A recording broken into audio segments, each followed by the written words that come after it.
Bonjour tout le monde, j'espère que vous allez bien. Bienvenue pour ce nouvel épisode de Table Ronde de la Force, le podcast où je reçois des coachs, des athlètes en force athlétique pour parler programmation, nutrition, lifestyle, bref. Vous l'avez compris, maintenant on brasse assez large. Le but est de vous donner des conseils pratiques à appliquer à votre entraînement et à votre style de vie. Aujourd'hui, podcast vraiment particulier, je reçois un bodybuilder professionnel du nom de Stéphane Matala. Alors, peut-être que la plupart d'entre vous le connaissent déjà sous le nom de Stéphane NFC. Stéphane a également une chaîne YouTube que je vous invite à aller regarder juste après ce podcast, et je suis très content de l'avoir reçu aujourd'hui parce que effectivement Table Ronde de la Force s'appelle Table Ronde de la Force, mais c'est pas réservé uniquement qu'aux forceux, à ceux qui font de la force athlétique. Le but de ce podcast, c'est aussi d'élargir les horizons et de vous faire découvrir des gars muscu qui sont très forts, ne vous en faites pas, mais qui ont aussi un parcours différent de la force athlétique. Donc dans ce podcast, on a parlé bodybuilding, bien évidemment, les différences d'entraînement entre un bodybuilder professionnel et un amateur de force athlétique comme moi, mais on n'a pas uniquement parlé entraînement, on a aussi parlé manga et réseaux sociaux, notamment du fait que malgré qu'il soit IFBB Pro, Stéphane ne suit pas trop l'actualité bodybuilding et il préfère même rester un petit peu à l'écart du fit game en général. On a également donné différentes pistes si vous souhaitez vivre de la musculation et sans être coach, c'est important de le préciser. Et enfin, on a même parlé d'élégance masculine. Encore une fois, je souhaite remercier Stéphane qui, je le rappelle, est compétiteur et est venu parler ici sans langue de bois, vous allez le voir. Et je vous rappelle que si vous souhaitez participer à la question du jour, question que je pose à chaque début de podcast et à laquelle on répond avec les invités, ça se passe sur Instagram et sur Twitter maintenant. Donc n'oubliez pas d'aller me follow ici si c'est pas déjà le cas. Sans plus attendre, je laisse place à ma conversation avec Stéphane Matala. Mais attends, en fait, je suis ce qu'on appelle un hybride, tu vois. Je m'adapte facilement. Otaku, go muscu, t'appelles ça comme tu veux. Je suis partout.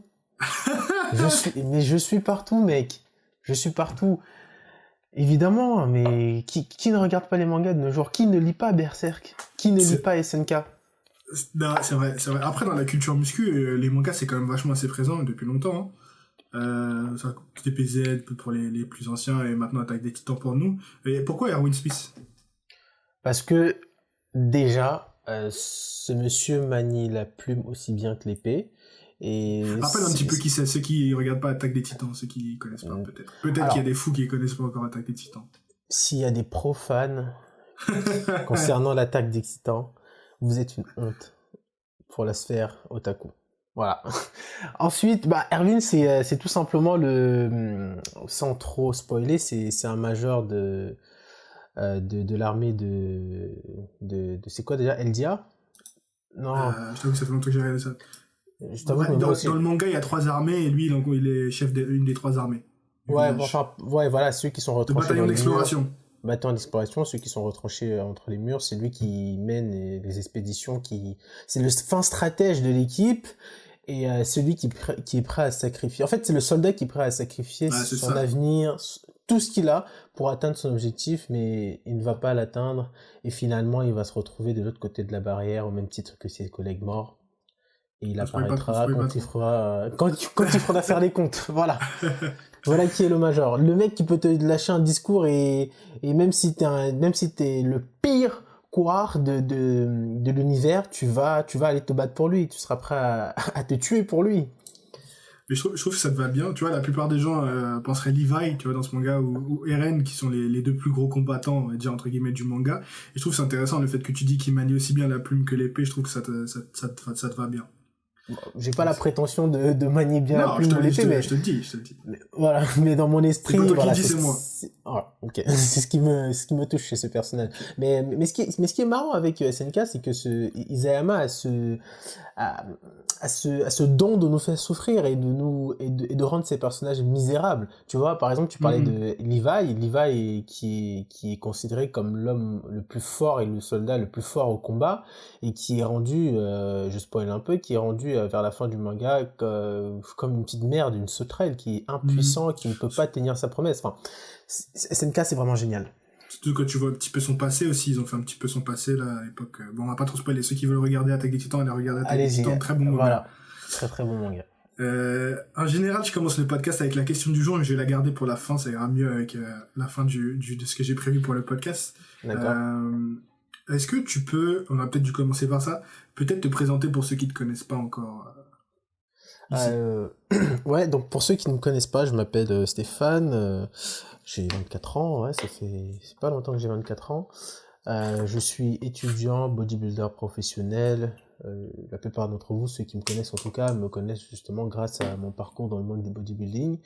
Et je fais également partie de la team NFC, que vous connaissez sans doute. Donc voilà, j'ai fait à ce jour 3 compétitions. Enfin, 3 compétitions, j'ai plus envie de dire 2 compétitions parce que j'ai fait Musclemania, 2 compétitions NPC. Et Musclemania, je l'ai déjà dit dans l'une de mes vidéos YouTube, n'est pas considéré, selon moi, et les faits le prouvent, comme une fédération de bodybuilding. C'est avant tout un show. Ok. Et voilà pourquoi je considère pas ça comme une compétition de bodybuilding. Et on peut dire qu'officiellement, j'ai fait que 2 compétitions. Et durant ces 2 compétitions, j'ai obtenu ma carte pro. Donc voilà. Ok. Et au tout, ça fait 9 ans que je m'entraîne. Parce qu'il faudra que je suis né dans une famille de sportifs. Ça fait très longtemps que je fais du sport et de la musculation, ça fait 9 ans. J'ai commencé à l'âge de 15 ans. T'as fait quoi comme sport avant? J'ai fait du judo, j'ai fait beaucoup d'athlétisme, j'ai fait du foot, j'ai fait de la boxe anglaise, j'ai fait un petit peu de street workout, mais j'avoue que j'étais pas très fort, donc c'était en complément de la muscu. Mais le sport qui m'a le plus fait vibrer, je dois dire qu'au-delà de la musculation, c'est de l'athlétisme. Ah ouais. J'adorais courir, ouais, j'ai vraiment aimé courir. Sprint ou longue distance? Ou même saut? Demi-fonte. Ok. Demi-fonte et sprint aussi. En fait, si tu veux, quand tu cours et quand tu pousses ton corps dans ces derniers retranchements, t'as une énorme libération d'endorphine et waouh, t'es bien. C'est vrai que c'est un côté que tu retrouves pas. Bon, après, je parle pas pour tout le monde, je parle pour moi surtout. Tu retrouves pas trop ça dans la muscu. C'est rare de vraiment se pousser aussi à fond que quand tu pourrais faire comme un entraînement d'athlète ou même il y a pas longtemps, j'étais en Thaïlande et j'ai fait des entraînements de boxe là-bas. Je me faisais laver à la fin de l'entraînement, j'en pouvais plus, tu vois. Et jamais je suis sorti d'un entraînement de muscu dans cet état-là, tu vois ce que je veux dire? C'est parce que tu t'entraînes pas vraiment. T'es sûr de dire ça? Ouais, je te dis la vérité. Je te le livre, cette vidéo n'est jamais sortie, elle ne sortira jamais. Pourquoi? Séance de musculation à Lyon avec Théo Le Guerrier, Essan, etc.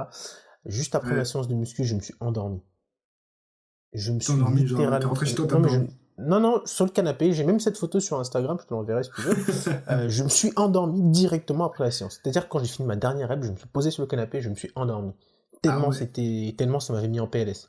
En fait, c'est une question d'intensification. Hein. Après, ça veut pas dire que tu t'entraînes pas bien, c'était juste une vanne. Ça veut juste dire le reste, on est sur ma chaîne YouTube là quand même.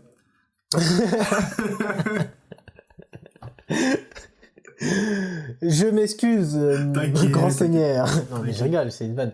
Non, ça veut dire que juste que je pense que tu fais du power et en plus, t'en as pas besoin de mettre autant d'intensité dans tes entraînements. Donc, c'est juste ça la différence, une question d'intensité. Mais encore une fois, en muscu, on n'a pas besoin de mettre autant d'intensité pour avoir des très bons résultats. C'est juste que dans le body, voilà, on a les capacités de le faire quand t'es un compétiteur et c'est mieux pour avoir de belles fibres et une belle masse musculaire. Ok. C'est quoi ta situation en ce moment avec la fermeture des salles et tout? Est-ce que tu arrives un peu à t'entraîner pendant ce confinement ou pas du tout? En ce moment, ma situation est, je pense, comme celle de la plupart des Français. Je ne m'entraîne pas. Elle est semblable sur plusieurs points au premier confinement. Pendant le premier confinement, j'ai fait 7 mois sans m'entraîner. J'ai perdu 15 kilos d'ailleurs.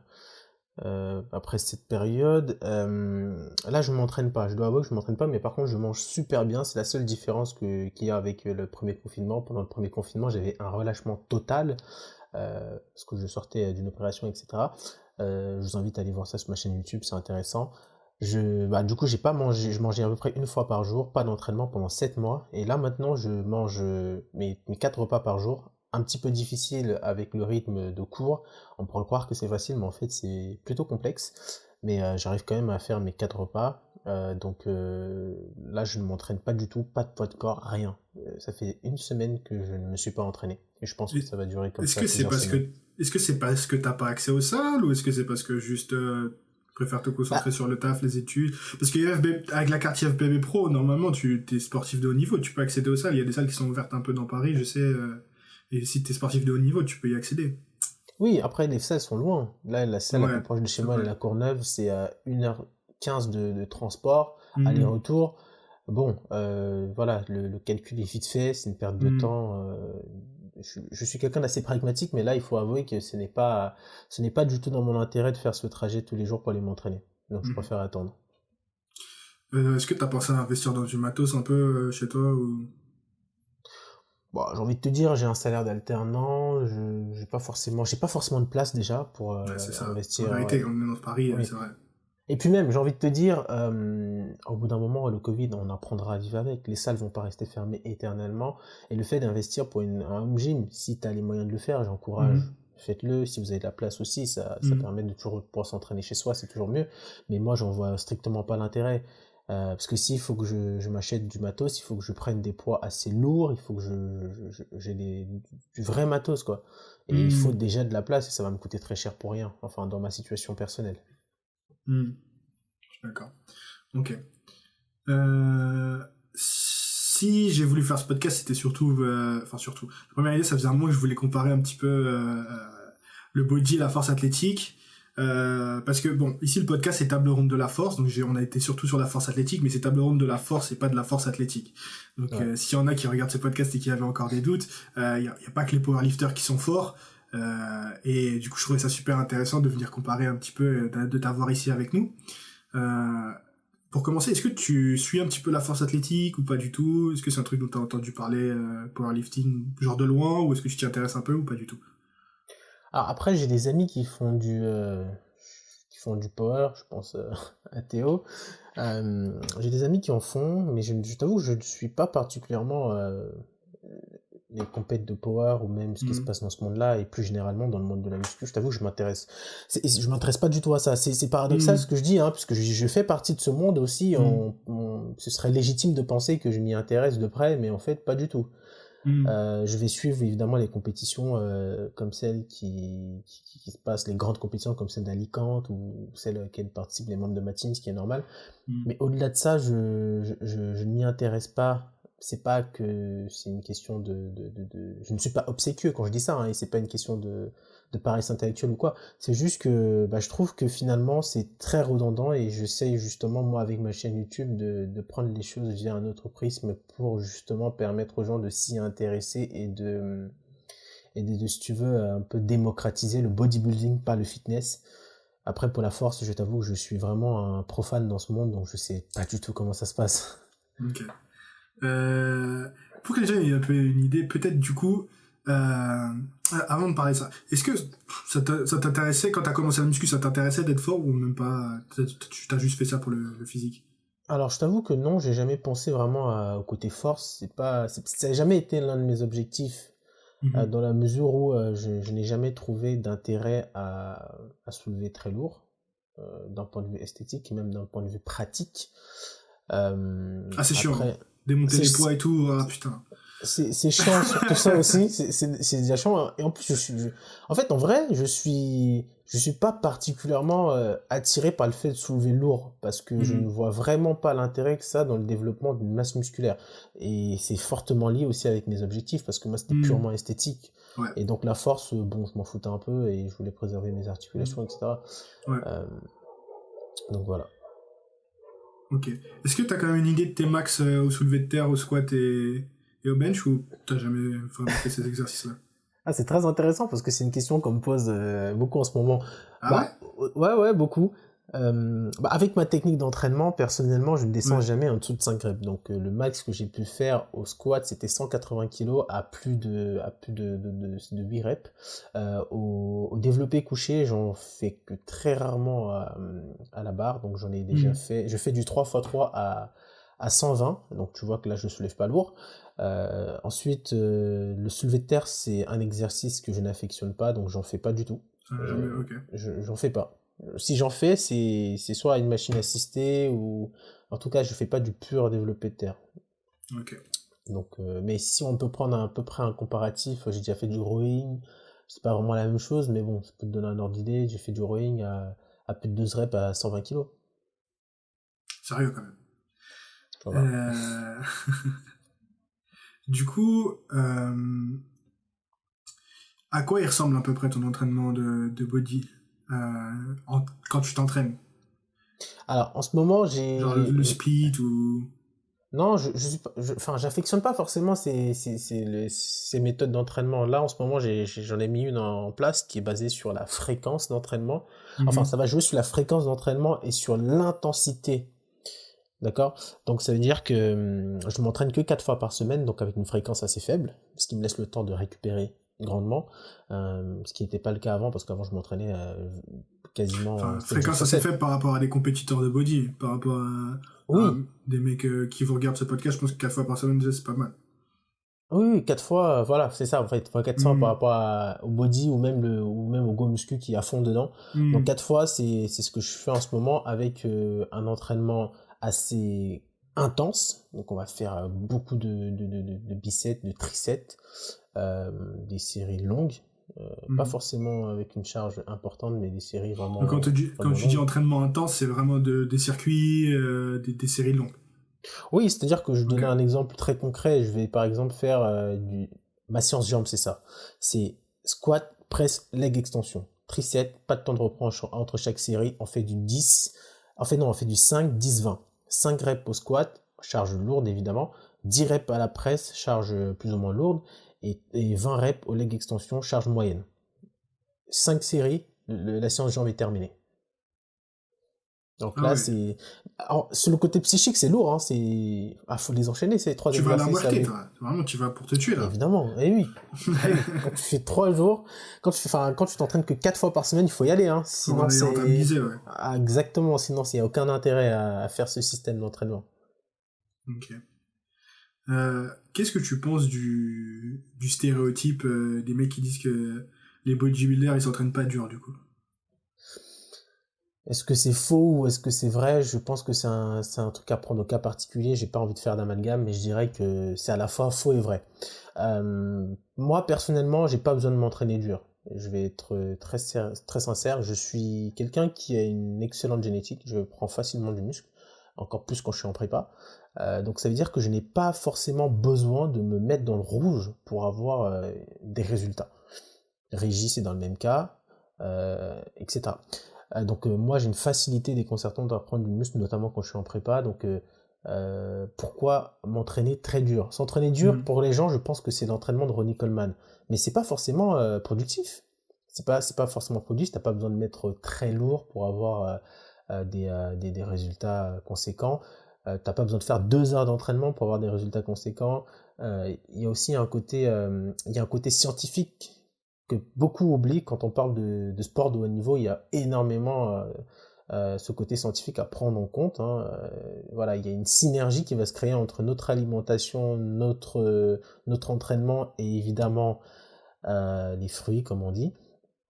Et il faut prendre tous ces points-là en compte. Et ouais, quand on a un sportif de haut niveau, c'est-à-dire un professionnel, on s'entoure des personnes qui sont compétentes dans ce domaine ou on essaye d'avoir assez de connaissances pour se montrer pragmatique face à ces 3 paramètres qui sont, selon moi, très importants.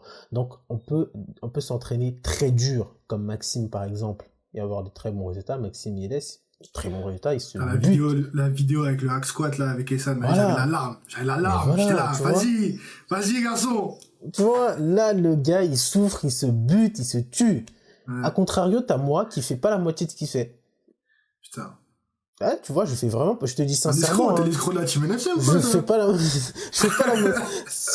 Encore une fois, tu vois, ça veut dire qu'est-ce que t'appelles s'entraîner dur. Tu vois, c'est-à-dire, je fais Mhm. pas la moitié de ce que Max fait, mais ça veut pas dire que je me branle non plus. C'est-à-dire que Mhm. je m'entraîne vraiment. Donc voilà, comme on dit, il faut travailler, mais il faut travailler intelligemment. Voilà. Si tu as la possibilité de pousser un bloc de terre rond, vas-y, fais-le. Mais si tu dois choisir un bloc de terre carré qui va te faire perdre du temps, bah, je préfère que tu ne le fasses pas pour te vanter inutilement. Mhm. Parce que derrière, comme je te dis, il y a une alchimie qui se crée entre tous les facteurs que j'ai cités. Et quand tu vois les mecs à Olympia, les gros bodybuilders, s'entraînent pas de ouf. Certains préfèrent s'entraîner correctement, prendre du repos, bien manger, parce qu'il y a ces 3 facteurs que j'ai cités qui font énormément de choses. Mhm. Du coup, qu'est-ce qui t'a permis, toi, d'arriver à trouver ce bon mélange, ce bon équilibre? Est-ce que c'est ton coach Essan? Est-ce que c'est toi aussi le fait d'avoir 9 années d'expérience? Comment on arrive à trouver ce bon équilibre? Je parle pas forcément qu'on soit compétiteur ou non. C'est même pour des gens comme moi ou pour les gens qui font regarder ce podcast, j'imagine, c'est important d'arriver à trouver le bon équilibre d'entraînement, de nutrition, d'éviter le surentraînement, de trouver la bonne dose où tu arrives à progresser, mais tu arrives quand même aussi à faire autre chose dans ta vie que de la muscu, parce que quand tu rentres dans l'entraînement, tu t'es tellement niqué que tu fais que dormir.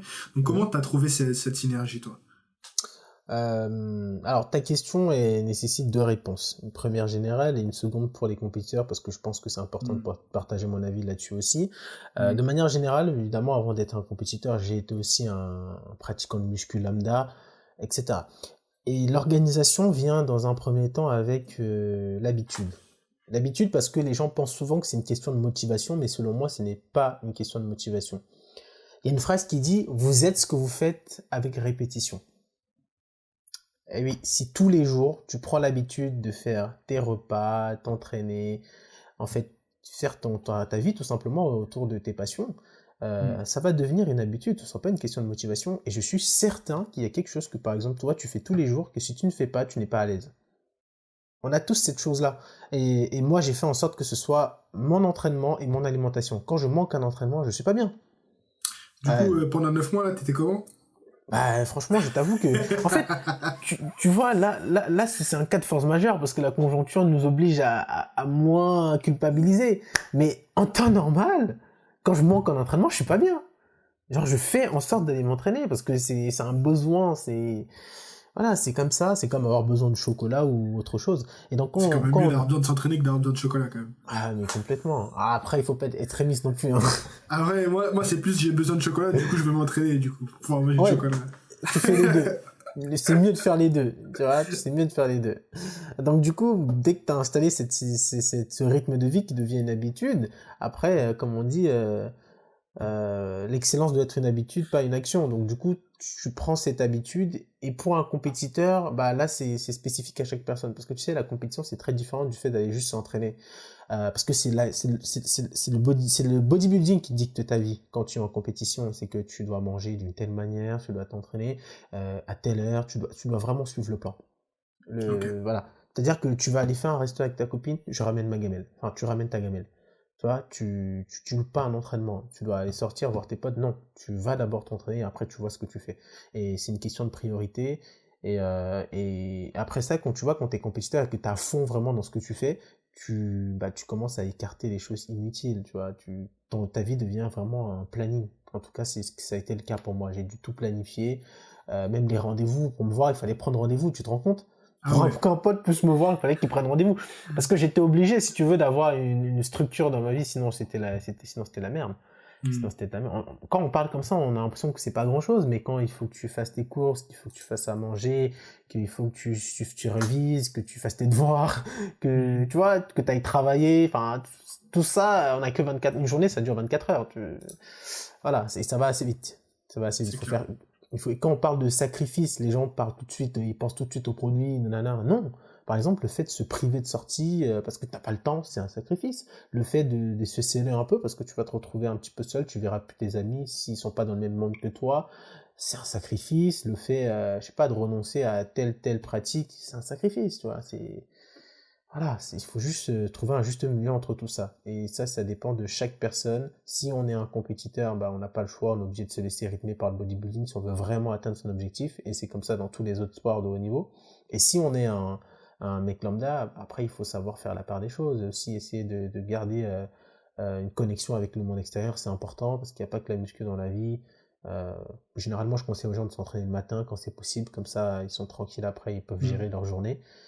Et la diète, essayez, si vous voulez avoir des résultats, de la tenir un minimum, mais encore une fois, si vous n'avez pas d'objectif de compétition ou un objectif particulier, voilà, vous n'êtes pas obligé d'être en diète toute l'année. Et même les gens qui vous disent, oui, je fais pas d'écart et tout, bon, ça c'est des menteurs. Je pense que tout le monde le sait, ça déjà. Parce que même moi, qui suis compétiteur, hein, je te l'avoue sans langue de bois, ça m'arrive de faire des écarts quand je suis en prépa, mais c'est pas genre je vais manger un McDo, c'est juste je me rajoute plus de riz, plus de pommes de terre et tout. Pour moi, je considère ça comme un écart. Mais voilà, on reste des humains et il faut juste se discipliner quand c'est nécessaire. Du coup, c'est quoi pour toi le plus gros sacrifice que tu dois faire quand t'es en prépa de bodybuilding? Ah, c'est une question assez particulière. Je dirais pas que le plus gros sacrifice, ça reprend un peu ce que j'ai dit tout à l'heure, hein, vraiment être s'esseoler, etc. Bah, il y a le côté financier aussi. Une prépa, ça coûte cher. Ne vous lancez pas dans une prépa alors que vous êtes encore étudiant et que vous n'avez pas de revenus conséquents. Ça va vous coûter cher, que ce soit pour les déplacements, payer la fédération, payer votre alimentation, absolument tout, même les vêtements, parce que vous allez avoir des variations de poids. Et c'est pas forcément évident quand tu dois changer toute ta garde-robe parce que tu as pris 10 kilos, parce que si, parce que ça, enfin, il y a énormément de choses. Le côté financier, c'est un lourd sacrifice, ouais. Mais Mm. si on doit parler d'un point de vue un petit peu, un petit peu plus éthique et social, il n'y en a pas vraiment, hein. Il n'y en a pas vraiment. En fait, les sacrifices, c'est les petits trucs que je t'ai cités précédemment, c'est-à-dire renoncer C'est à le style certaines de vie, quoi. choses, le style de vie, exactement. Pour certains, c'est perçu comme un sacrifice, et c'est pour ça qu'on parle souvent de sacrifice, parce qu'on renonce à beaucoup de choses. Tu vois, on Mm. renonce à beaucoup de choses. Ça peut même m'arriver ça peut même m'arriver de renoncer à une personne. Parce que moi, je me souviens de mon ancienne relation, mon ex m'avait carrément posé un ultimatum, c'est moi ou la compétition. Bah, la réponse était vite répondue, tu vois. La C'est, question est enfin, répondue. pardon, la question était vite répondue, tu vois. Et voilà. Tu vois, ça peut même te séparer des gens que t'aimes. J'ai envie de te dire, des fois, t'es regardé comme une bête de foire, t'es réduit uniquement à tes muscles. Voilà. Alors que les gens qui te suivent ou les gens qui te voient n'essaient pas d'aller au-delà du cliché qu'ils ont du bodybuilder, et de se dire que derrière ce physique, derrière cet athlète qui peut paraître un petit peu narcissique, alors que c'est pas du tout le cas, il y a une Mm. histoire, il y a un passionné, il y a un sportif, il y a une personne qui a une histoire à vous raconter. Donc écoutez cette histoire et si ça vous touche, tant mieux. Et si ça vous touche pas, dites-vous quand même que c'est un sport qui a du mérite parce qu'il y a du travail. Parce qu'on va te résumer encore une fois le bodybuilder à l'utilisation de produits. Mais encore une fois, ça c'est une ambivalence de discours du spectateur. Parce que le spectateur, pour moi, c'est clairement un fléau du sport de haut niveau. Même si c'est lui qui fait vivre le sport de haut niveau. C'est-à-dire que tu as un mec en face de toi qui te dit je veux des performances. D'accord? Parce que c'est le Mm. spectateur qui dicte le sport de haut niveau, que ce soit dans le foot, l'athlétisme, peu importe le sport. C'est-à-dire, on est là pour satisfaire ses attentes. Et ses attentes, c'est de voir des performances battues chaque année et toujours plus puissantes. Donc, c'est-à-dire, moi, je veux des performances, mais je ne veux pas embrasser le patrimoine qui va avec. Parce que l'humain, lui, il a des limites. Tu vois, l'humain, il a Mm. des limites. Et C'est vrai. pour répondre aux attentes du public, on est obligé de dépasser ces limites-là et ça a un prix. Et aujourd'hui, tu vas voir que pour le foot, par exemple, si on chope un mec qui s'est dopé, tu vas y voir, il y aura toute sa famille, ses spectateurs, enfin, ses supporters pour le défendre et dire oui, à un moment donné, il n'y avait pas le choix. Si c'est un bodybuilder, mais il va se faire descendre, il va se faire insulter, parce que déjà, la masse a une aversion naturelle contre le bodybuilder. Je ne sais pas si c'est un complexe de voir une masse musculaire plus importante que la sienne, ou si c'est simplement c'est de l'aversion contre un genre de personne qu'on ne veut pas Comment, voir. comment t'expliques ouais, cette image négative Parce que, en vrai, la vérité, c'est intéressant ce que tu dis, parce que, tu vois, je dirais, à la limite, le bodybuilding, c'est limite un des sports les plus honnêtes sur la prise de produits, puisque tout le monde le sait, que les gens prennent des produits, les compétiteurs, en tout cas. Alors que, mais c'est le cas dans tous les sports de haut niveau. Basket, NBA, c'est pareil, au foot, c'est pareil. Euh, et pourtant, on va être les premiers à critiquer les bodybuilders, alors que personne va les critiquer, ou personne, il y a même des gens, je pense, qui sont persuadés qu'il n'y a pas de dopage dans le foot ou dans le tennis. Tu vois ce que je veux dire? Et comment t'expliques que justement, le bodybuilding, c'est le sport qui est limite le plus, entre guillemets, honnête, même si tu peux pas avouer à 100% tout, et que c'est eux qui ont l'image la plus négative? Alors, je dirais pas que le bodybuilding est un sport genre honnête. Alors, on ne le crie pas sur tous les toits, oui, Mm. je font Après, ça ça. reste quand même illégal, hein, donc, Évidemment, évidemment, dans un premier temps, mais c'est surtout que ça se voit aussi physiquement, contrairement à mm, d'autres sports. Donc, du coup, mm, c'est. Et puis, même maintenant, tu vas voir un mec qui a juste une petite veine sur le bras, on va lui dire, oh, t'es chargé, hein. mm, Calme-toi, calme-toi, tu vois. mm. C'est. Encore une fois, ce qu'il faudrait que les gens comprennent, c'est que, avant tout, c'est un outil professionnel. D'accord? C'est un outil professionnel. Évidemment, ça s'est démocratisé aujourd'hui, mais qu'est-ce que tu veux qu'on y fasse? On peut pas contrôler ce que font les gens. Euh, mais ça reste un outil professionnel, mais je pense qu'au-delà du fait qu'il y ait du dopage, etc., je pense que les gens ont tout simplement une aversion naturelle vers le bodybuilder parce qu'il a une masse musculaire qui sort de la norme, parce qu'il brise, si tu veux, il brise un petit peu le code social, parce que le bodybuilding, c'est symbolique aussi, et peut-être que les gens ne s'intéressent pas au côté sociologique du bodybuilding. En fait, si tu veux, le bodybuilding, c'est la sacralisation du corps poussé à son paroxysme. En fait, le bodybuilder représente un idéal que l'homme moyen ne peut pas atteindre. C'est comme dans l'époque, C'est le à dieu grec, l'époque, quoi. voilà, qu'on faisait des statues et des belles sculptures avec des muscles saillants, secs. En fait, ça représente l'idéal que l'homme, lui, Hmm. essaye d'atteindre mais qui ne peut pas toucher. Et évidemment, vu que ça devient à la portée vu que c'est littéralement ce physique divin, c'est démocratisé un petit peu, même si ça reste accessible à très peu de personnes, bah, toi qui es là, en fait, tu es inconsciemment mis en compétition par ce physique et tu peux être très vite frustré. Tu peux te dire, bah, ça tend à un idéal que tu ne peux pas atteindre. Alors certains vont te dire, oui, c'est juste moche, etc. Ok, mais pourquoi? Si c'est moche, tu passes ton chemin, tu laisses les gens faire ce qu'ils veulent. Mais il y a des personnes qui sont juste frustrées. Et c'est comme ça. Je pense qu'en plus, ça a été exacerbé avec les réseaux sociaux, puisqu'avant, ces genres de physique, tu les voyais uniquement dans les magazines un peu spécialisés, c'était pas aussi répandu. Maintenant, avec les réseaux sociaux, et comme tu l'as dit, ça s'est démocratisé, ces physiques, tu les vois tout le temps, à longueur de journée, tous les jours, tu scrolles sur ton fil Instagram, tu les vois, et ça rentre dans la norme. C'est aussi pour ça que les gens, maintenant, à chaque fois que t'as une petite perf, nous, on le voit souvent, on le voit beaucoup en force athlétique, hein. Dès que t'as une petite perf qui sort un peu du commun, surtout très tôt, très jeune, boum, direct, c'est, ouais, dopé, nanani. Alors ça dépend pour qui. Tu vois, ça dépend encore pour qui c'est de la norme. Pour les gens de notre milieu. Parce Hmm. que clairement, tu prends un mec comme... c'est qui le français le plus connu dans le monde du fitness? Ouais, il prénom Stanimal par exemple. Tu prends un mec comme Stanimal, tu le fous à Carrefour, personne ne le connaît, hein. C'est juste un beauf qui est musclé. Tu vois? C'est de la Hmm. norme pour... En fait, tu vois, c'est ça que j'essaie de te dire. C'est de la norme pour qui? Donc, dans notre milieu, c'est normal un petit peu qu'il y ait... Enfin, normal, oui et non. C'est normal qu'il y ait un petit peu de compétition, tu vois. C'est normal qu'il y ait un petit peu de compétition. Toi, tu as cette impression de voir des physiques un petit peu musclés, bien faits, tout Ah, le mais temps. même pas au niveau de cet animal, tu vois, je veux te dire, c'est que maintenant, les marques, dès qu'elles veulent vendre un produit, que ce soit de la sape, etc., direct, elles vont prendre un mannequin qui est bien musclé, etc., et souvent, où les influenceurs qui vont se mettre en avant, c'est des mecs vont pas forcément, qui vont pas besoin de vraiment, qui ont juste besoin d'avoir un physique sec toute l'année pour prendre des shootings, et ils vont se dire, bah voilà, je fais je prends des petits produits, ça va m'aider à garder un style de vie sans trop de contraintes et à être sec toute l'année. Dès que j'ai un photoshoot ou dès que j'ai une photo à poster sur Instagram, je suis carré. Et c'est ce genre de physique. C'est pas forcément les physiques à la Stanimal ou les bodybuilders, tu vois ce que je veux dire. C'est Ouais, plus le physique ouais. d'influenceur Instagram, tu vois ce que je veux dire. D'accord, ouais. Mais Et en je fait, pense ce que genre de physique a c'est toujours ça qui crée une existé. dissociation entre le physique du mec lambda qui va être frustré et qui va croire que ce physique est plus du tout atteignable et que forcément si t'as un beau physique, bam, dopé. Tu vois ce que je veux dire. Ouais, ouais, je vois. Ok, ouais, dans ce sens-là, oui, je pars aussi de ce postulat. Mais après, encore une fois, tout dépend à qui on s'identifie.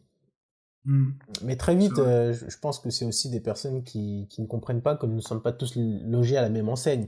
Que malheureusement, le bodybuilding, comme tous les sports qui visent à modifier la silhouette, bah, on n'a pas tous le même potentiel génétique, on n'a pas tous les mêmes facilités face à la prise de muscle, ou perte de muscle, de gras, pardon.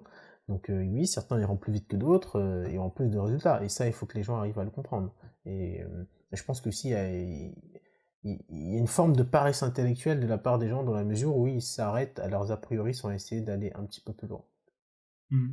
Ouais, parce qu'en vrai, tu vas comprendre assez rapidement si quelqu'un, par exemple, tu tombes sur un physique d'un mec qui fait des compétitions ou qui a un physique vraiment très impressionnant, tu vas vite t'en rendre compte que certains physiques ne sont pas atteignables. En tout cas, aujourd'hui. Parce qu'avant, c'était peut-être un peu plus difficile, mais aujourd'hui, c'est détectable assez facilement.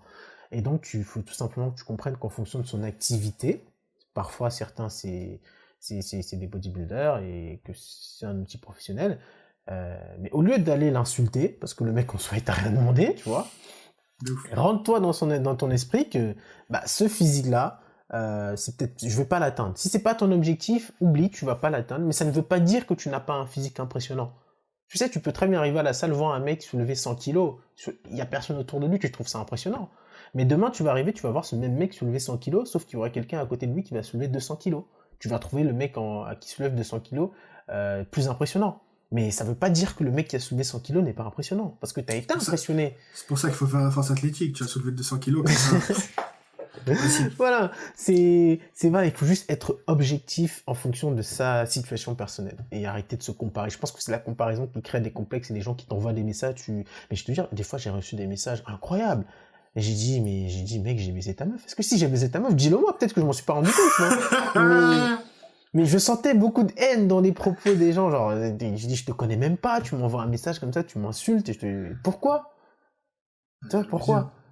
Ouais. Non, après, je peux comprendre que t'aimes pas une personne, mais moi, quand j'aime pas quelqu'un, je le calcule pas. Tu vois, c'est physique, c'est humain.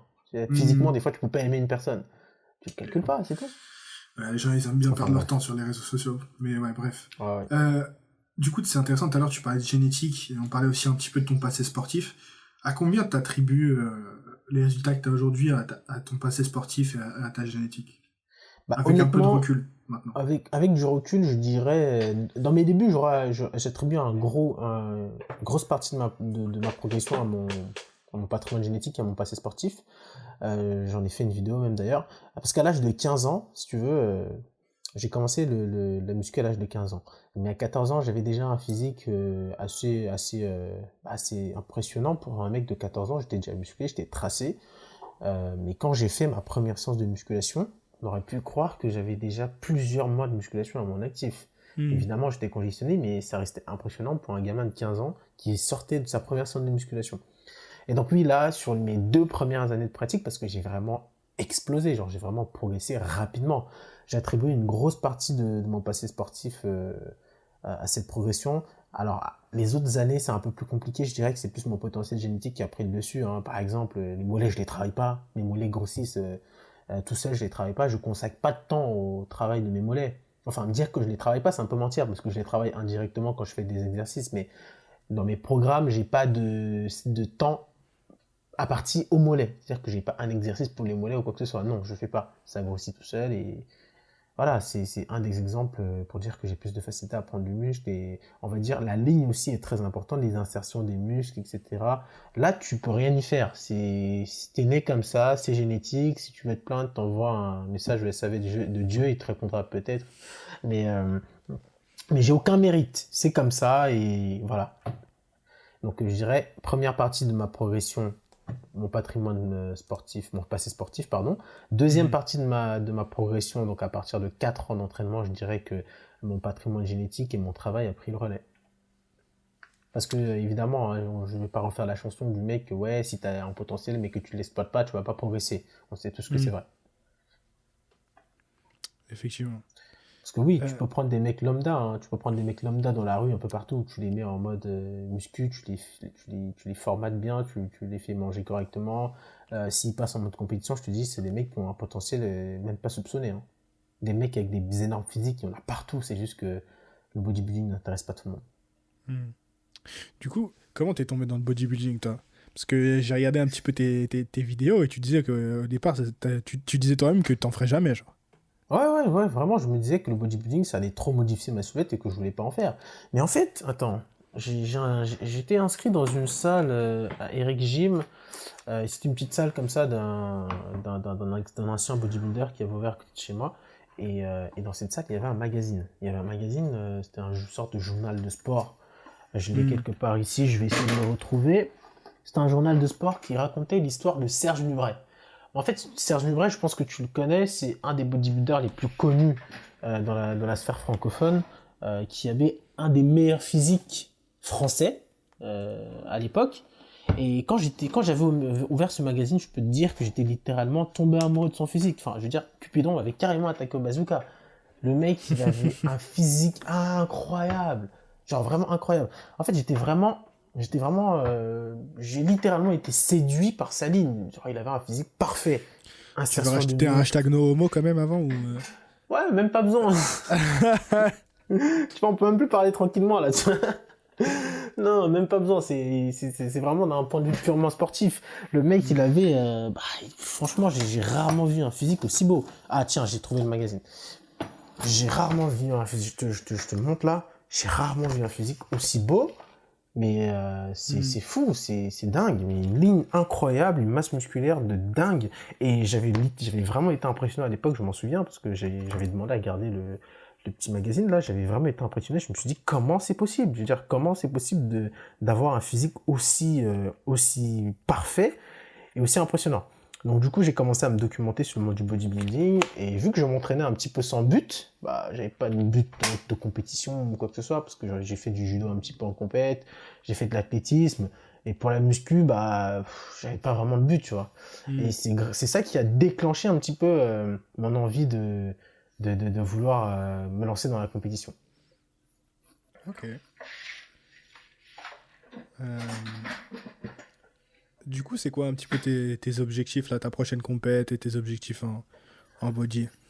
Je t'avoue que là, en ce C'est un peu moment, j'ai pas compliqué en ce forcément... moment, ouais. C'est vrai que en Ouais, ce c'est moment, compliqué. Mais je pense que pour les 2 prochaines années, je vais rien faire. Je vais me concentrer sur d'autres objectifs, Ah ouais, mes quand même. études par exemple. Ouais. Sur d'autres choses. Parce que, bon, déjà, le bodybuilding, c'est pas mon métier. Être bodybuilder, c'est pas mon métier. J'ai un métier à côté, j'ai mes études à côté. Euh, j'ai des projets plus importants à mes yeux parce que je fonctionne comme ça, en fait, par priorité. Et le bodybuilding aujourd'hui, en tout cas les compétitions de bodybuilding ne sont pas une priorité dans la hiérarchie de mes projets. Donc on verra d'ici 2 ans ce qu'il en est, si je reprends ou pas. Est-ce que je fais une qualification pour Olympia et je fais une scène d'Olympia et je m'arrête là parce que j'ai fixé ma limite de compétition à l'âge de 26-27 ans, grand maximum 27 ans. Donc voilà, qu'est-ce qui va se passer? Pour l'instant, je ne pourrais pas te dire, mais 2 ans, pour les 2 prochaines années, je ne ferai pas de compétition. D'accord. Super. Du coup, transition. Parfait. Parce que tu as mentionné que tu voulais te concentrer sur d'autres projets, etc. J'ai une question pour toi. J'aimerais bien. Alors, c'est une question vaste et je t'ai pas prévenu à l'avance. Ouais. Donc mais j'aimerais bien qu'on réfléchisse ensemble un petit peu là-dessus, parce que c'est une question que je me pose souvent et que je pense que toi aussi. Et que je pense que ça va intéresser pas mal d'entre nous. Comment on fait quand on veut vivre de la musculation, que ce soit body, force athlétique? Tu vois, quand t'es jeune, au début t'es passionné, t'es étudiant, tu vas à la salle, c'est ta vie, tu vois, tu t'entraînes, et bon, au bout d'un moment, t'es comme toi, t'es comme moi, t'arrives à 23, 24 ans, et là, bon, tu peux plus aller chez papa, maman, il faut commencer à avoir un vrai taf, quoi. Ouais. Comment on fait si on veut vivre de la musculation sans être coach, et qu'on veut pas être coach? Ouais, c'est une question. Ouais, c'est une question assez vaste, mais il y a différents chemins que je n'ai pas empruntés personnellement, mais qui sont possibles et que j'ai vu certains l'emprunter. En écartant la piste du coach, il y a différentes pistes et je vais essayer d'expliquer de manière claire. Premièrement, est-ce que tu as un profil qui veut faire des compétitions ou qui veut faire que de la muscu? Je pense sans compétition. Enfin, en Sans tout cas, compétition? là, on parle des mecs qui font de la force athlétique, donc peut-être qu'ils font des compétitions de force athlétique, mais tu peux encore moins manger, il y a encore moins de Voilà, possibilités moins de d'audience en force visibilité, ouais. athlétique qu'en body. Ouais, exactement. On va partir un Après, petit parle de ce que tu peu. connais, tu vois, toi, t'es dans le Bah, bodybuilding, j'ai pas non plus te...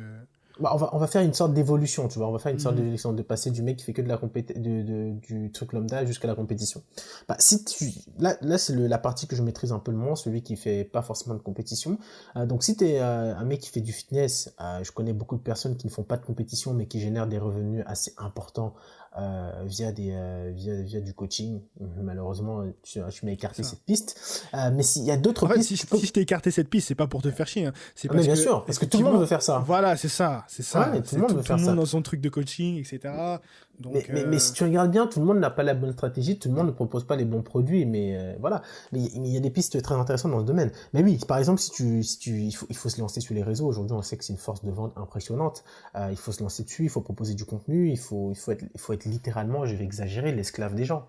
Il faut donner ce qu'ils attendent, il faut investir de ton temps, il faut faire des vidéos, faire des sujets qui intéressent. Malheureusement, toi et moi, nous ne sommes pas des femmes, donc notre cul ne va pas nous aider. Voilà, on pourra pas prendre des likes, on pourra pas prendre 100K en un mois parce qu'on poste notre cul. On pourra pas prendre 100K après, parce qu'on tu ouvre peux, un. tu peux, mais ce sera une autre audience. Ce sera pas Oui, l'audience que tu oui. veux. Non, j'ai dit juste toi et moi, on sait qu'on est dans le droit. Enfin, voilà. Pas de dérapage. Donc voilà, déjà tu pars avec un handicap en tant qu'homme dans le fitness parce que les gens, bon, ils s'en battent les couilles. Tant que t'as pas un physique, il y a des pros saillants toute l'année, les gens ils s'en battent les couilles, ils te donnent pas l'heure. Donc ça va être compliqué. Alors que si t'es une meuf, voilà, pour physique, tu mets ton cul toute la journée, tu racontes une phrase que t'as pioché chez Victor Hugo, voilà, les gens ils s'en battent les couilles, ils regardent ton cul, si ça te plaît, ils s'abonnent voilà, ou accessoirement en OnlyFans, là tu grimpes assez rapidement, tu fais de l'argent. Ouais, Quand t'es OnlyFans, un là, homme, ils ont rendu le truc encore plus simple pour les meufs, c'est un truc de ouf, mais bon. ouais, bref, quand t'es un homme, il va falloir déjà que tu arrives à intéresser les gens par ton intellect. Il faut savoir qu'il y aura très peu de personnes qui vont te suivre. Si tu fais pas de clash, tu fais pas de drama, tu fais pas de conneries comme ça et que t'es sérieux, ça va être long, ça va être très long. Ça va peut-être même te prendre 4 ans pour que les gens puissent comprendre ce que tu essayes de leur dire. Tu vois, ça va être très très long, donc il va falloir être patient, il va falloir va falloir faire comprendre par des messages plus ou moins non belliqueux, parce que c'est très difficile de rester calme sur les réseaux, ton message. Et donc du coup, si les gens se mettent à adhérer, que tu développes, je sais pas, à 30K, à 60K, à 100K arrivons, tu peux créer une marque de vêtements. Si tu fais du bon taf, les gens vont s'engager parce qu'ils veulent te soutenir, parce que tu sors peut-être des beaux vêtements et ils vont acheter. Mais généralement parce qu'ils adhèrent à ton discours et qu'ils veulent te soutenir. Donc ils vont acheter, ça dépend. Si tu fais autre chose à côté de la muscu, tu peux vendre des e-books, mais pour ça, il faut que tu aies un CV probant aux yeux des gens. C'est ce que moi, je vais essayer de faire dans les prochaines années sur différents business. Je vais partager mon parcours avec les gens, mon quotidien dans différents domaines avec les gens. Et je vais partager mon savoir via des e-books, mais ça va peut-être prendre 3-4 ans, le temps de gagner en crédibilité aux yeux des gens. Donc c'est un travail sérieux, tu vois. C'est pas genre j'ai fait un truc et 2 semaines après je sors un e-book. Par quelle plateforme tu conseillerais les gens de passer pour commencer à créer une petite audience? Est-ce que c'est YouTube? Est-ce que c'est Instagram? Est-ce que c'est faire un blog? Les gens ne lisent plus, hein. Oh, faire un blog, oublie, les gens ne lisent plus. Un podcast? Un podcast, c'est intéressant, mais est-ce que les gens vont t'écouter? Où ils vont apprendre à te connaître? Tu vois, moi je pense qu'il faut passer par Instagram. Instagram, c'est là où tu vas attirer plus facilement de gens, et que Instagram, c'est un peu le réseau sérieux. Twitter, les gens vont pas t'écouter, ils vont essayer plus de te vanner qu'autre chose. Insta, les gens sont un peu plus bienveillants, on va dire. Mais est-ce que Insta, c'est pas justement le réseau où tout le monde veut percer? Du coup, tu vois, c'est un peu chacun va être lisse et ça va pas forcément s'entraider à percer, tu vois, ça va pas forcément s'encourager les uns des autres. Ça va essayer de percer en fait, j'ai l'impression qu'Instagram, tu vois, chacun veut percer. Donc du coup, ça va tout faire en sorte pour avoir des followers, mais ça va pas tu vois, ça va toujours essayer d'avoir son ratio abonnement le plus bas possible. Donc ça va essayer de follow le moins de personnes, ça va essayer de donner le moins de force possible. Tu vois, ce que je veux dire, j'ai l'impression que c'est toujours dans un sens sur Instagram.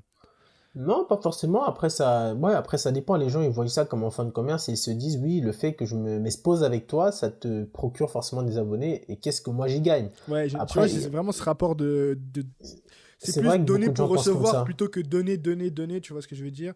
Je suis d'accord avec toi, beaucoup pensent comme ça. Peut-être. Oui, non, mais beaucoup pensent comme ça, hein, je suis d'accord avec toi. Il y a beaucoup qui se disent ça, et quand tu es obligé de faire un feat avec eux, voilà, il faut que tu sors, tu payes. Bon, après, moi, je suis pas forcément, comme je te dis, déjà, je suis très éloigné du monde du fitness, hein. Je pense que je suis un des seuls que tu verras pas dans les vidéos des gens. Voilà, je fais ce podcast parce que c'est intéressant justement de parler, de partager un point de vue, etc.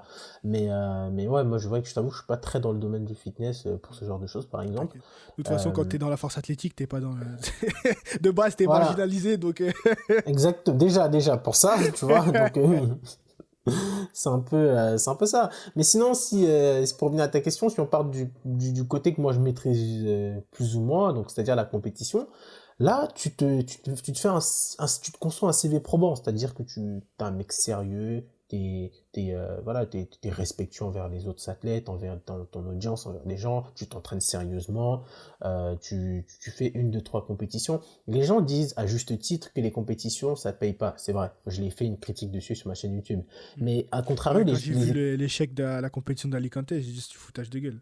Oui, mais là où on oublie un truc, c'est que pourquoi les compétitions sont mal rémunérées? Parce qu'il y a une mauvaise exposition. Est-ce qu'une compétition, c'est regardé comme le foot? Pas du tout. Ça génère pas autant de fonds. Il y a pas de gros sponsors présents. Les gens ne payent pas forcément des billets pour regarder la compétition. Après, les marques de complément, en vrai, la vérité, les marques de complément, elles pourraient investir plus d'argent, elles pourraient investir de l'oseille. Non. Je te dis que non, parce qu'il n'y a pas autant. T'investis parce qu'il y a de l'exposition. Combien de personnes sont capables de payer un billet pour aller regarder une compétition de bodybuilding? Combien de personnes sont capables de s'abonner à une chaîne pour regarder une compétition de bodybuilding? Faut qu'ils s'investissent. Ils le font, ils font plus de stream maintenant, du pay-per-view et tout. Il faut qu'ils s'investissent à fond là-dedans, rendre ça vraiment faire un vrai truc. Mais c'est faible. Mais encore une fois, tu vois, c'est le combat que nous on doit mener, donner une bonne image du bodybuilding. Mais encore une fois, le bodybuilding, c'est considéré par la masse comme un sport étant ennuyeux à regarder. Tu vois, ils disent que c'est pas ludique. Peut-être que toi, nous, amateurs de bodybuilding, on sait ce qui est intéressant dedans, on sait ce qui nous fait vibrer. Mais quand tu vois un mec, tu le mets qui fait un double biceps tu mets ça face à un mec lambda, il va te regarder bizarrement, tu vois. Il va dire, il veut quoi? Le problème, c'est que c'est un sport d'experts, tu vois ce que je veux dire. Et c'est le même problème, même la force athlétique en vérité, tu vois. Surtout le fait qu'on ait des poids calibrés, tu vois, des petites plaques. Là, je voyais une publication, par exemple, de Bazinga. qui a fait une vidéo avec Essan d'ailleurs, et qui faisait des tractions, et il avait des poids calibrés. Donc c'était une traction à 75 kilos. Donc du coup, c'était 3 plaques rouges très fines. Et on ne voyait pas la troisième. Et tous les commentaires de la vidéo, donc si tu fais de la force athlétique, tu sais très bien, tu vois ce que je veux dire. Mais si tous les gens des go muscu normaux, tous les commentaires de la photo, c'était frérot, là, je comprends pas, tes poids ils sont un peu fins, c'est pas du tout ça, etc. C'est pas du tout, tu mitouilles, c'est pas 75 kilos, tu vois. Et c'est pour te dire que dans les compétitions de force athlétique, justement, pour qu'il y ait autant de poids sur la barre, ils sont obligés de faire des poids calibrés plus fins, etc. Et du coup, c'est encore moins impressionnant pour le mec lambda à regarder. Et même, en final, on va pas se mentir, que tu fasses un squat à 150 ou à 300, le mec lambda qui, de toute façon, il fait même pas 80, dans sa tête, ça change pas grand-chose que tu fasses 150 ou 300, tu vois, il est pas... Visuellement, c'est compliqué si t'es pas expert dans ce sport, ou en tout cas déjà initié à ce sport, de t'intéresser. Comparé au foot, où tout le monde peut comprendre les règles très facilement, et comprendre qui est fort et qui est pas fort. Tu vois ce que je veux dire? Oui, même au-delà de ça, c'est que... Excuse-moi, je t'ai coupé. Non, Je voulais dire, même au-delà de ça, c'est que les gens... bah déjà, c'est que dans le fitness, un vrai travail intellectuel, ça ne les intéresse pas. C'est-à-dire que tout ce qui intéresse ces mecs-là, c'est des clashs, savoir qui est chargé de communication ou quoi. Tu vois, ça ne les intéresse pas. C'est-à-dire qu'un vrai travail, tu prends ton temps, tu fais une vraie vidéo, un vrai travail construit, le mec, ça va pas l'intéresser. Tout ce qu'il veut, c'est du drama, du clash, que tu lui dises que t'as pris ci, que t'as pris ça. Mais par exemple, ce que tu viens de livrer, tu viens de m'apprendre un truc. Chose que je ne savais pas. Mais si tu fais une vidéo sur la force athlétique, tu dis pourquoi, t'expliques pourquoi ces poids-là sont utilisés, pourquoi on utilise telle technique, pourquoi on arrondit son dos quand on fait du bench, pourquoi on fait ci, pourquoi on fait ça. Tu vois, là, tu lis vraiment une démarche intellectuelle, tu vas instruire les gens, mais ça, les gens, ils n'aiment pas. C'est-à-dire que ce message, si tu veux le faire passer, il va falloir que tu travailles dessus pendant au moins 4 ans pour que les gens daignent t'écouter un minimum. Tu vois ce que je veux dire? Il va falloir y mettre la forme, il va falloir que ça soit bien présenté. Oui, parce qu'à la moindre erreur, tu vas te faire tacler. À la moindre erreur, tu vas te faire tacler. Et donc voilà. Après, tu vois, pour revenir au sujet, c'est que toi, en tant que compétiteur, comme tu disais que les prix sont faibles, c'est qu'il n'y a pas une grosse exposition par rapport à ces compétitions. Donc ça génère pas beaucoup de revenus. Donc les fédérations elles-mêmes ne mettent pas beaucoup d'argent pour récompenser les athlètes. Et maintenant, ce qui est intéressant, c'est que ces compétitions-là t'exposent. Ça te donne de la visibilité. Donc tu vas gagner beaucoup d'abonnés sur ta page Instagram. La compétition d'Alicante a exposé énormément d'athlètes au niveau abonnés. Hein. Même les membres de ma team ont pris grave des abonnés. Et quand justement, j'ai vu à la fin de la vidéo, excuse-moi de te couper, quand j'ai vu Yides parler à la fin de la vidéo en anglais, je me suis dit putain, ça a payé. Toutes les fois dans les vidéos, il faisait le mec en anglais, il racontait n'importe quoi. Et là, quand je l'ai vu, il était à l'aise, il parlait et tout. J'ai fait non, ça y est, c'est bon. Il est interviewé par des Américains ou je sais pas quoi, enfin en anglais quoi. Ouais, il améliore son niveau en anglais. Bon, ouais, quoi, il est bien. Wow. Dans les vidéos au début, bon bref, vas-y. Sacré Max. Donc ouais, du coup oui, comme ça quand tu as l'exposition, ça te permet d'avoir de la visibilité sur les réseaux, donc de développer du business à travers ça. Maintenant, imagine si tu fais du coaching. Là, les gens vont venir prendre du coaching, non pas parce qu'ils vont se dire qu'ils vont atteindre le même physique que toi. Non, ils savent qu'ils vont pas avoir le même physique que toi en achetant ton programme, mais ils achètent ton programme parce que déjà ta personne les a touchés. Est-ce que tu es quelqu'un de bienveillant? Est-ce que c'est comme ça? C'est d'abord pour ça que les gens s'engagent auprès de toi. Et ils vont acheter ton programme parce qu'ils savent aussi que derrière ta compétition n'a pas beaucoup de revenus et ils achètent ton programme aussi pour te soutenir. C'est une manière de te soutenir. Et donc là, tu vois, il y a des gens comme ça qui vont rentrer 20, 10K de coaching, d'autres qui vont faire des marques de vêtements et ça va générer de l'argent, d'autres qui vont signer des partenariats. Enfin, tu vois que grâce aux fédérations de bodybuilding qui vont t'exposer, tu vas développer ton business et faire de l'argent. Mais ça, encore une fois, c'est comme tout le monde. C'est comme dans le foot, c'est comme dans le tennis, c'est chacun qui doit tirer son épingle du jeu. Alors oui, c'est un peu plus dur dans le bodybuilding, mais c'est à toi d'être intelligent, c'est à toi de monter un business et c'est à toi de faire les choses correctement. Tu vois, et je vois des gens, c'est pour ça que je te dis encore une fois, c'est difficile parce que je vois des mecs qui font de l'infographie sur Insta, ils te donnent des sujets clairs, nets, ils ont 2K d'abonnés, t'as une meuf... un petit peu idiote qui fait des fautes d'orthographe sur un mot sur deux, qui pose son cul et elle a 70K. Tu vois, voilà, tu vois que là, on est pas malin aussi. C'est nous aussi. Exactement, c'est pour te dire que dans la balance, ça va te prendre plus de temps. Il va falloir juste que tu charbonnes et que tu gardes la tête froide, c'est tout. Donc voilà, et ça prendra du temps, mais c'est possible, mais pas accessible à tout le monde, encore une fois. Super, je pense qu'on a donné pas mal de bonnes pistes à ceux qui veulent se lancer. On va parler aussi d'une autre de tes passions, et ça rejoint la question du jour qui a été posée par, alors j'espère ne pas écorcher le prénom, de toute façon j'afficherai, c'est Ryan KR93 qui demande d'où vient ta passion pour l'art sartorial. Ah, l'art sartorial. Déjà, ceux qui connaissent pas l'art sartorial, est-ce que tu peux expliquer ce que c'est? Alors, l'art sartorial, c'est un monde très vaste qu'on pourrait tout simplement définir par l'élégance masculine. Et l'art sartorial, c'est pas simplement la culture tailleur, vêtements, etc. Il y a aussi une dimension de sa propre éducation, de sa propre personne. Parce qu'il fait l'élégance, selon moi, ce n'est pas un vêtement, mais c'est en éducation. Tu peux mettre un très joli costume croisé, qui est très élégant, très joli, mais avoir une diction complètement exécrable, avoir une démarche, une posture qui est moche, inélégante, inesthétique au possible, et tout de suite on perd en élégance. Donc c'est-à-dire que ton éducation, et je ne parle pas ici de valeurs éthiques et morales, ton éducation sartoriale te rendra élégant. L'intimité que tu partages avec tes accessoires, avec ton costume. Tu partages l'intimité avec tes accessoires, toi? Quand je dis intimité, c'est vraiment que une démarche sartoriale, c'est très intime. Tu sais, chez moi, j'ai des cintres en bois brut, que des cintres en bois brut, et j'adore cette cohérence visuelle quand j'ouvre ma garde-robe. Tu sais que, franchement, rien que le cintre, la vérité, hein, si vous n'avez pas des vrais cintres, investissez parce que ça change complètement la façon dont tu traites ton vêtement. Quand tu mets ta chemise sur un vieux cintre, un truc comme ça, tu t'en fous, tu balances tes fringues, ou même pas, des fois tu les laisses comme ça sur ton lit ou tu les accroches, le pire, sur un porte-manteau. Mais quand tu investis dans un vrai cintre, c'est vrai qu'il y a quand même quelque chose. T'as envie de prendre soin de ton vêtement après. Évidemment, le tombé de ta chemise, de ta veste, de ton manteau est tout simplement sublime. Et pourquoi je parle d'intimité? C'est-à-dire que, par exemple, les embauchoirs que je mets dans mes chaussures, je ne fanfaronne pas avec ça, je ne sors pas avec ça. Mes cintres, je ne sors pas avec ça. Mon super fer à repasser que j'ai acheté récemment, je ne sors pas avec. Est-ce que c'est ceux qui font la vapeur là comme ça? Ouais, t'as une vapoteuse, tu vois. Je ne sors pas avec tout ça, tu vois. C'est des choses qui sont chez moi, avec qui je partage une certaine intimité. C'est pour ça que je dis que la démarche sartoriale, c'est aussi une forme d'intimité parce que c'est super pour moi d'ouvrir ma garde-robe et me dire, waouh, regarde ces cintres alignés, bois brut, non vernis, super beau. Chaque chaussure avec une paire d'embauchoirs, c'est magnifique. Donc, oui, l'art sartorial, c'est vraiment un monde très passionnant qui participe aussi à notre éducation personnelle et qui se perd malheureusement, et j'aimerais beaucoup que beaucoup puissent embrasser cette démarche qui est tout simplement incroyable.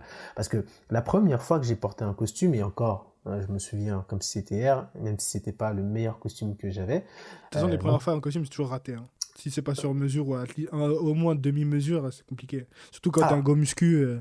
Oui, mais je dois avouer quand même que ce costume, la coupe m'allait bien. La coupe m'allait bien, mais bon, avec le recul, c'était une catastrophe sartoriale, évidemment.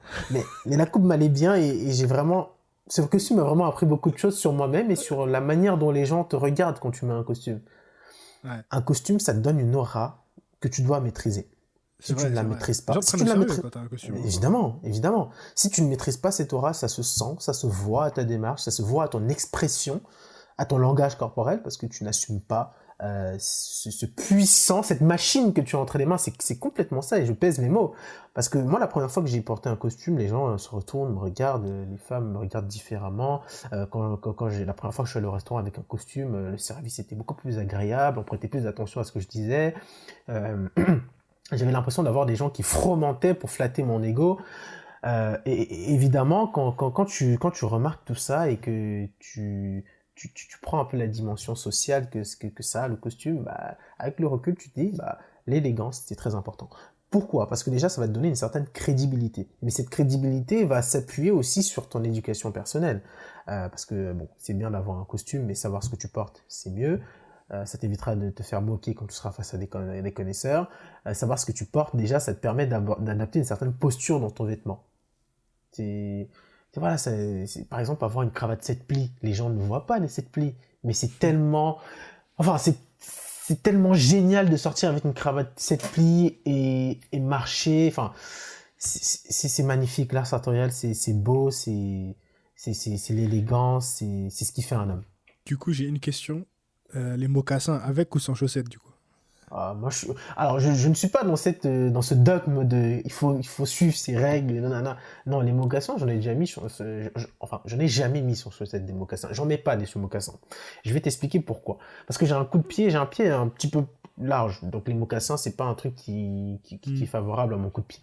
Mais mocassin avec et sans chaussettes, c'est possible. En été, c'est magnifique. J'ai vu des personnes mettre des mocassins sans chaussettes et j'ai trouvé ça plutôt élégant. Je suis pas fermé à l'imagination. Ok, super Stéphane. Avant qu'on passe aux questions de fin, est-ce qu'il y a des trucs sur la partie muscu, force athlétique qu'on n'a pas abordé et que tu souhaitais aborder ou pas? Wow, on a parlé de beaucoup de choses. On a Ah, brassé large, hein. attends, oui, oui, bah attends, tiens, parlons de posing par exemple. Parlons de posing. C'est intéressant parce que je te dis ça parce que tout à l'heure je regardais le physique d'un mec et il avait un super physique, hein, mais il a perdu une compétition face à un mec qui a un moins bon physique que lui on stage. Tout simplement parce que ce mec sur scène, il ne savait pas poser.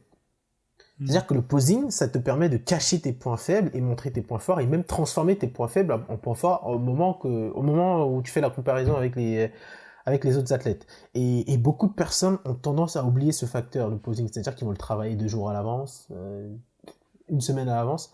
Le posing, ça fait partie de l'entraînement quand vous faites des compétitions. Et puis même si vous ne faites pas de compétition et que vous voulez rendre un peu bien, apprenez à faire du posing. Ça fait littéralement partir de votre formation, de votre entraînement, tout ce que vous voulez. Parce que c'est pas 2 semaines avant la compétition que tu vas apprendre vraiment à serrer tes obliques, à garder ta respiration, à te battre parce que déjà tu auras soif, tu auras faim, tu auras énormément de facteurs psychologiques qui vont te sortir un petit peu de ta zone de confort. Donc ça se travaille à l'avance pour être totalement prêt sur scène. T'as des gens quand ils font des posings, ils ont un super physique relâché comme ça, posé, ils ont un super physique.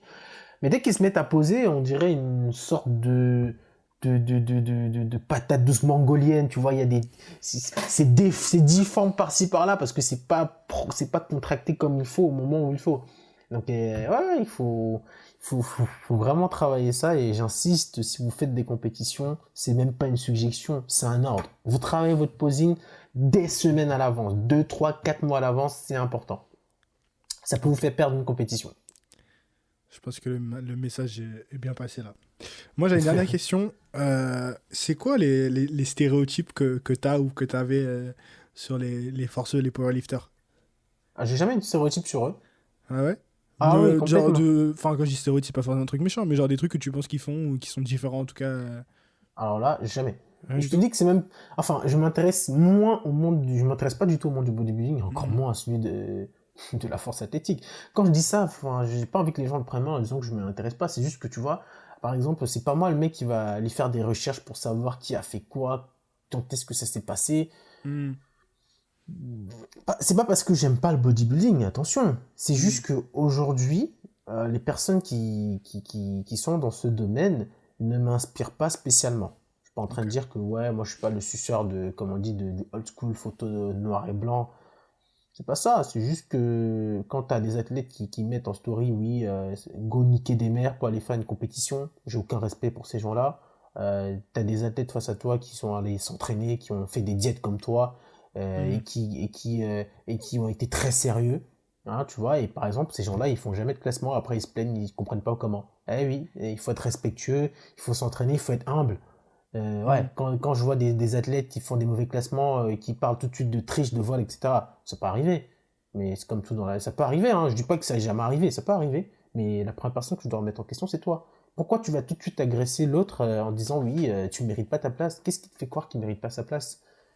Mhm. On prend l'exemple du posing du posing que je t'ai parlé. Tu peux avoir un mec qui a un super physique, qui a pas taffé son posing et qui va sur scène, il pose et il ressemble à rien. Et le mec qui est à côté, qui a un moins bon physique, de manière masse musculaire, etc., il va poser mieux que lui et il va gagner sa place. Qu'est-ce qui te fait croire qu'il ne mérite pas sa place? Tu vois, ces gens-là, ils sont nombreux et j'ai pas de respect pour eux. Quand tu te vantes, quand tu fanfaronnes en manquant de respect aux gens, moi j'ai pas de respect pour ces gens-là et c'est des gens voilà, que je calcule pas et ils sont nombreux. Par contre, les gens qui font leur travail dans leur coin, etc., moi je leur envoie un message, je les encourage, etc. Je ne le montre pas forcément sur les réseaux parce que j'ai pas besoin de vanter ça, hein. Ça reste assez intime, les messages privés que j'ai avec les gens. Mhm. Donc moi je les encourage, quand je peux, humblement, je donne un conseil. Voilà, ou sinon j'écoute les conseils qu'on a à me donner. Mhm. C'est tout. C'est pour ça que je m'intéresse pas spécialement au monde du bodybuilding. ils sont peu de reconnaissance. C'est des mecs ils sont arrogants. Peut-être que je généralise, hein, mais bon, moi j'en ai trop vu et du coup, bon, ça m'a pas forcément donné envie de continuer à m'intéresser à ce domaine de près ou de loin. Je m'intéresse à ce que font les membres de ma team. Je fais mon travail dans mon coin. Je ne regarde pas ce que font spécialement les autres. Je suis assez éloigné de ça parce que déjà les gens raisonnent trop de manière passionnée, tu vois. C'est-à-dire que évidemment, après, c'est le format YouTube qui fait ça. Tu viens de regarder une vidéo à chaud, tu commences à écrire. Mais il faut avoir garder son sang-froid et se dire qu'on se livre à un travail intellectuel, à une critique salutaire. C'est pas parce que je critique le bodybuilding que je n'en fais pas et que je n'aime pas ça. La preuve, je fais du bodybuilding et les gens vont me dire oui, t'es qui pour faire ça? Bah oui, je suis. Regarde le palmarès. Regarde le palmarès. Il y avait 2 pros en 2 compétitions, ça fait 10 ans que t'es là, tu n'y arrives pas. Oui, j'ai le droit de dire ce que j'ai envie de dire. Et même au-delà de ça, c'est au-delà du palmarès, c'est juste un fait que je pose. Viens pas m'attaquer sur ma personne. Attaque-moi sur mes idées. Tu vois ce que je veux dire? Les gens ne font plus la différence entre leurs idées et leur personne, notamment dans le fitness. Et c'est une question d'ego. On va amener un peu plus de gaieté, t'inquiète pas. Question de fin maintenant. Alors, bon, en théorie, c'est plus adapté force athlétique, powerlifting, mais je vais modifier un petit peu. Ton son, qu'est-ce que tu écoutes quand tu es à la salle? Ton son bien énervé pour faire des grosses séries intenses. Franchement, tu vas être étonné. J'écoute beaucoup de jazz. Non. Je te jure. Ah ouais? Ouais. Genre là, t'as une grosse série, un gros rowing à 120, tu vas mettre du jazz. Ouais, j'écoute beaucoup de jazz en entraînement et je t'avoue que même pendant l'entraînement, j'écoute souvent des openings de manga. La vérité. Non mais attends, ça par contre, c'est pas si bizarre que tu crois. Hein. Il y a plein de mecs, moi y compris. Ça me booste. Ça booste de fou. Et ça me booste à un point, t'imagines même pas. Mais de manière musique, de manière générale, j'écoute beaucoup de jazz. J'écoute beaucoup de jazz, tu vois. Mais à l'entraînement, je te promets, pendant l'entraînement, la plupart du temps, quand je suis sur des grosses séries, des gros trucs, je mets un opening de manga. Et je veux même aller plus loin. Je mets même une scène d'un manga avec des paroles. Non, je regarde pas la scène en fait. J'ai le téléphone, j'écoute juste la scène. En japonais? Ouais, mais tu vois, en fait, l'OST derrière, la musique, les paroles, l'ambiance, ça te met dans un mood, mais ça me fait kiffer. J'ai 2-3 scènes comme ça quand je suis sur un truc énervé, je le fais. Tu vois, vas-y, là c'est un peu chelou, tu vois, mais je kiffe. Mais j'adore. Ah, t'inquiète pas. J'adore. Dans la communauté powerlifting, on est habitué, t'inquiète, t'es pas tout seul. Donc chacun a son petit truc qui le met en mode berserker, tu vois. Ouais, exact. Ton exercice préféré? Entre on va quand même rester powerlifting, entre le squat, le bench et le deadlift. Je dirais le bench. Le bench? J'affectionne pas particulièrement le squat, d'ailleurs, ça fait longtemps que j'en fais plus. Pareil pour le soulevé de terre. Le bench, j'en fais parce que bon, tu me laisses pas le choix, sinon j'aurais dû coucher aux haltères, mais bon, le bench, ouais. Après, j'ai une question, je pense que ça fait longtemps que t'es pas allé dans l'un des deux, mais Fitness Park ou Basic Fit? Fitness Park, pardon, je vais dire une connerie là. Ok. Qu'est-ce que tu manges en intra-training, si tu manges quelque chose? En intra-training, je bois beaucoup de jus de raisin quand je fais une grosse séance. En fait, ça me fait des réserves de stock de glycogène et c'est super. Surtout quand je fais ma séance jambes là. Tu sais, c'est dur un peu, il faut du sucre. Bah, je prends du jus de raisin. Ouais. Mais je mange pas forcément. Ok. Est-ce que tu as une petite anecdote de compète que tu voudrais raconter qui te vient comme ça à l'esprit? C'est bizarre que tu me dis ça parce que j'en ai vraiment qu'une seule. Vraiment une seule. Genre vraiment une seule. Une seule. Vraiment toute une seule. Parce que moi, en fait, avant une compétition, je stresse jamais. Je suis toujours détendu. Littéralement, je fais le clown avant de monter sur scène. Tu vois. Je suis toujours détendu avant une compétition. J'ai jamais stressé. Mais par contre, tu t'imagines bien que les jours avant de monter sur scène sont un peu moins joyeux. Une anecdote. En fait, j'ai vraiment une seule intéressante pour le coup. À la fois drôle et sérieuse, tu vois. Bon, je vais donner je vais donner en fait deux. Quand j'ai fait ma première compétition NPC, c'était à Prague et j'avais pas bu d'eau depuis plus de 24 heures quand on était arrivé à Prague dans les Airbnb. Du coup, tout le monde est allé dormir, tu vois. Et moi, putain, je me lève et tout, j'avais soif.